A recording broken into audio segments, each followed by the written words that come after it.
सभी को जय जिनेन्द्र। आज हम जानेंगे उत्तराध्ययन सूत्र अध्याय 1 गाथा 21। आलवंते लवंते वा न निसी एज्जकयाईवी चई ऊन मासन धीरो जो जतम पड़ी सुनने। इस गाथा का अर्थ गुरुदेव को सवाल या जिज्ञासा पूछनी हो या उनके साथ संभाषण करना हो तो बैठ करके कभी नहीं करना। गुरुदेव द्वारा दिया हुआ कोई भी निर्देश खड़े होकर यत्नपूर्वक स्वीकार करे। इस गाथा का भाव नमन या केवल झुकना ही विनय नहीं है। विनय का क्रियात्मक स्वरूप विनय संपन्न बनाता है। कैसे बैठना, कैसे उठना, कैसे बोलना, कैसे खाना, कैसे सोना, कैसे चलना, इन शारीरिक क्रियाओं में पाप मुक्त जीवन के सूत्र छिपे हैं। इसी को विनय कहते हैं। कैसे बैठना,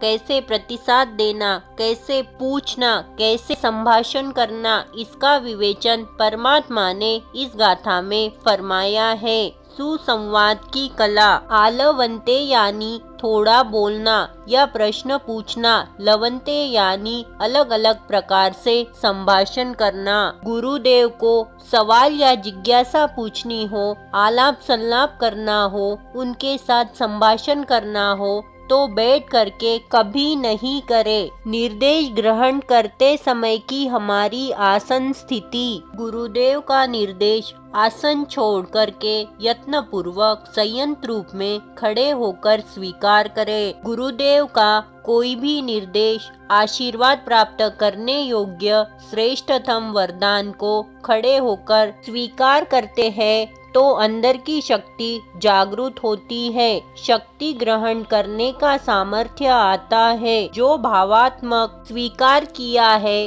उसको क्रियात्मक साकार करने का बल इस मुद्रा में आता है। स्वीकृत निर्देश की कृति अस्वस्थता या अव्यवस्था के कारण कभी तन से खड़े नहीं हो पाए तो मन से भाव से खड़े हो जाए। कभी कभी हम किसी बात को जैसे बैठे हैं उसी अवस्था में स्वीकार करते हैं, इसलिए बहुत बार चाहते हुए भी कर नहीं पाते हैं। तन बैठा हुआ हो लेकिन मन बैठा हुआ नहीं रहे। मन बैठा हुआ हो तो सुना हुआ स्वीकार किया हुआ कृति में नहीं आएगा। जीवन के लिए इस गाथा से हमें क्या सीख मिलती है? सीख नंबर 1, जब भी कुछ क्रियात्मक कार्य करने का मन हो तो उस समय थोड़ा उठकर खड़ा होना चाहिए। वरिष्ठ जनों से सवाल पूछते समय जिज्ञासा प्रकट हुई या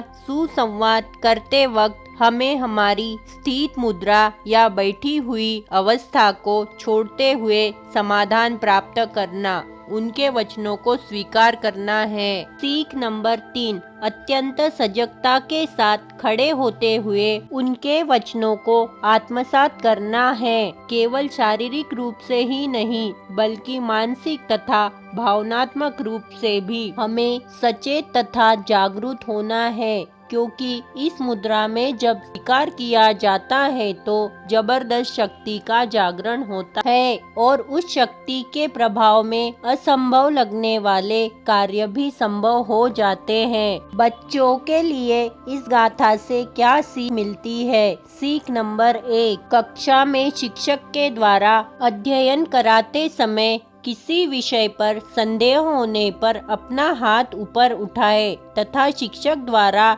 इशारा होने पर बड़ी सजगता के साथ विनम्र मुद्रा में खड़े होते हुए अपनी जिज्ञासा प्रकट करे। सीख नंबर 2, जब माता पिता, गुरु, वरिष्ठ जन कुछ समझा रहे हैं तब उनकी बात को अच्छे से समझने के लिए अपनी जगह से उठकर उनके वचनों को स्वीकार तथा ग्रहण करें। परिवार के लिए इस गाथा से हमें क्या सीख मिलती है? सीख नंबर 1, किसी संदर्भ पर जिज्ञासा या संदेह होने पर वरिष्ठ जनों के पास पहुंचकर विनम्रता से प्रश्न पूछे। ऐसे ना हो कि हम अपने कमरे में बैठे बैठे ही शंका का समाधान प्राप्त करने की कोशिश करें। सीख नंबर 2, शारीरिक रूप से ही नहीं बल्कि भावनात्मक रूप से भी सजग होकर वरिष्ठ जनों के समीप पहुंचना है। व्यवसाय के लिए इस गाथा से क्या सीख मिलती है? सीख नंबर 1, प्रसन्नता के साथ खड़े होकर अपने ग्राहक या विक्रेता का अभिवादन करें।